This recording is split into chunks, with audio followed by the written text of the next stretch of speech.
Trying to make up for past time, trying to make up for things that we done wrong. We still trying to make up for things we done messed up. We trying to make up for stuff that we ain't even did nothing about. And some of us been putting on some makeup, trying to hide blemishes and trying to hide our issues and coming to church, holding ourselves up and all macked down and beat and looking like it's beautiful. But if the Lord just washed away some of your religious makeup and showed us for who you really are,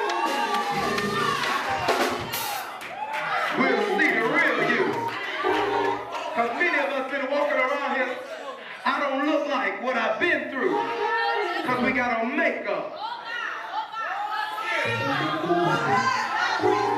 Hiding behind makeup.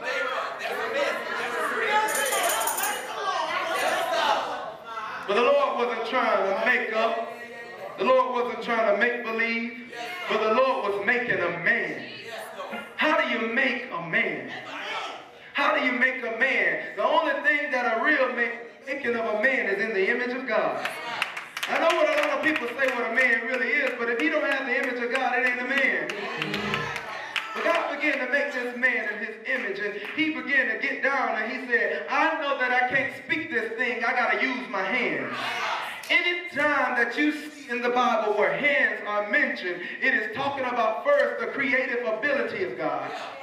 Anytime you see where hands are mentioned, it is now talking about dominion. So God said, I am combining dominion with my creativity, and I'm going to construct a man. I'm not going to speak a man, but I got to make sure he is fashioned. I got to make sure he is formulated.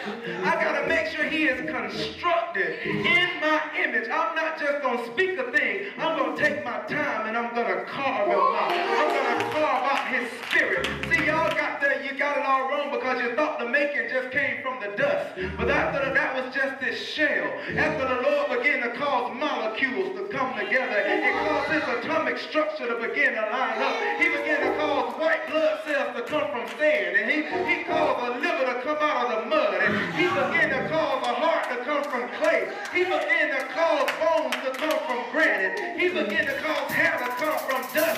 And as he began to gather up this stuff, he began to fashion it in his image. And sometimes God said, it don't take much, just give me what you got. And that's why every time you look up, many of us had to come from the dirt. I ain't talking about the creation of man no more. I'm talking about that mess you were in. You had to go through that mess.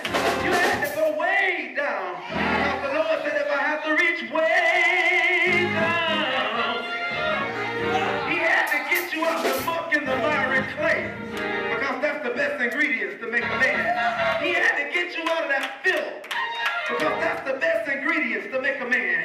Sometimes you sat there and you wondered why the Lord allowed you to go through the mess you had to go through. But the Lord said, I needed all those ingredients to come together to make you who you are today. He said, I needed that breakup to make you stronger. I needed that lie to make you stop you, make you stand a little bit. I needed to take those rumors and put it together and give you some substance. I had to take all that hatred that you held and had to go through, and I had to use that animosity and begin to sculpt something out of it.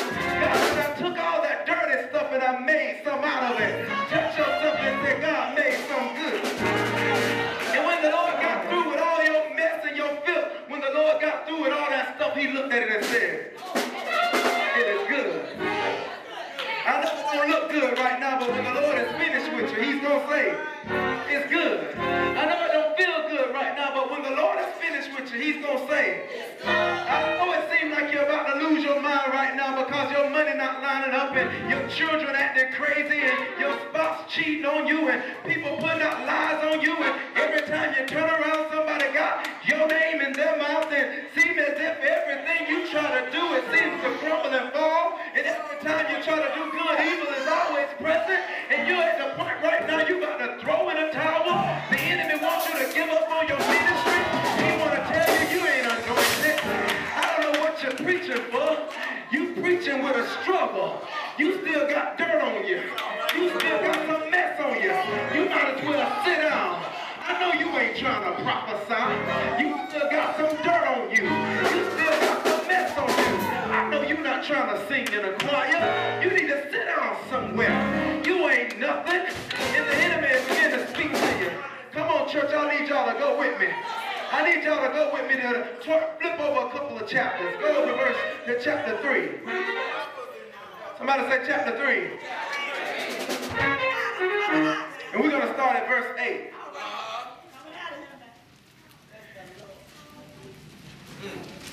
And they heard the voice of the Lord God walking. Listen. They heard the voice of the Lord God walking. They heard the voice of the Lord God walking. Not his steps. They heard his voice walking. Do you not know that God has a voice that'll walk into your mess every time? Aren't you glad that the voice of the... See, sometimes you've been sitting there and you forgot that God already spoke a word for the mess that you were in. And sometimes you get in your mess and you think that God forgot about you. But the Lord don't even have to move. Just that word will come walk